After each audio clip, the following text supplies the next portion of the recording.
Bonjour à tous.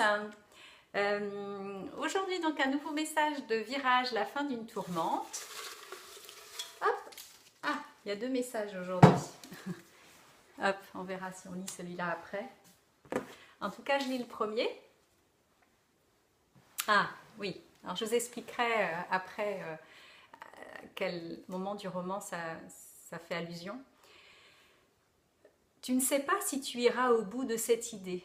Et je dirais peu importe, même si cela te semble dur à entendre. Par contre, il y a une chose dont tu es sûr.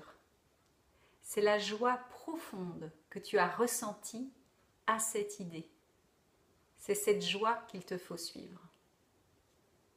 Voilà, c'est un moment du roman où Viviane, l'héroïne, a une idée qui lui traverse la tête, une idée qu'elle n'a jamais eue auparavant, et ça provoque chez elle une vraie joie de penser à ça.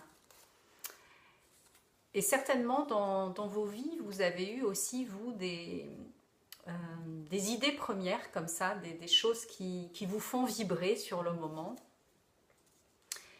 Et puis après, on n'y pense plus, on oublie même qu'on a eu cette idée. Pourquoi? Parce que tout de suite, il y a notre mental qui vient nous dire oui, mais bon, tu rêves, ou c'est pas possible pour telle ou telle raison, ou tu n'y arriveras jamais. En tout cas, tout plein de raisons de ne pas suivre cette idée. Et l'invitation de ce message, c'est vraiment de se dire,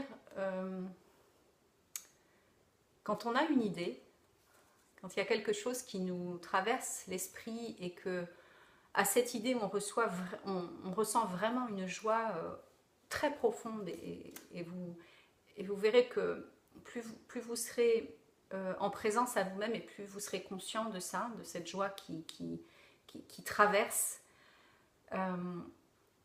eh bien je dirais c'est tout de suite stopper les petites histoires qu'on va se raconter autour de ça, et de dire ok, tiens, cette joie, oui, c'est vrai que cette joie, elle est immense, quoi. Et peut-être qu'elle serait le premier petit pas que je pourrais aller faire en direction de cette idée. Voilà. Et la deuxième invitation de ce message, eh bien, c'est ça, c'est suivre ce fil de la joie, parce qu'il n'y a rien d'autre, en fait. Il n'y a rien d'autre. Je pense sincèrement que l'on est sur Terre pour vivre joyeux, et que notre joie, justement, est notre meilleur indicateur du chemin que l'on a à suivre. Voilà. Je vais regarder le deuxième message. Je verrai si je vous le lis aujourd'hui ou...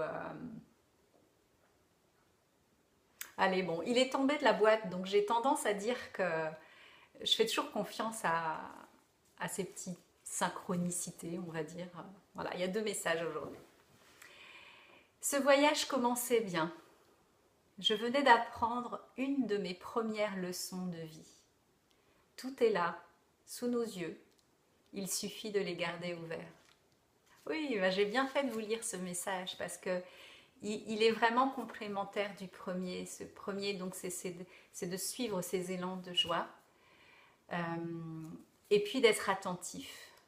Être attentif à ce qui se présente devant nous, parce que souvent on a tous les messages qui sont là, et bien souvent soit on ne les voit pas parce qu'on est trop pressé, on est trop affairé, on est trop préoccupé dans la tête pour les voir. Et voilà, c'est une invitation à être attentif à tout ce qui se passe en dehors, parce que tout est là, il n'y a rien à chercher, tout est sous nos yeux, il suffit de les ouvrir, comme le dit Viviane dans ce passage de virage roman, de virage la fin d'une tourmente. Voilà, vous pouvez me retrouver sur croireensesressources.com, et puis aussi, j'ai oublié de le dire, sur la page Facebook Sylvie Retailleau, auteure. Je vous dis à très très vite, à bientôt, bye bye.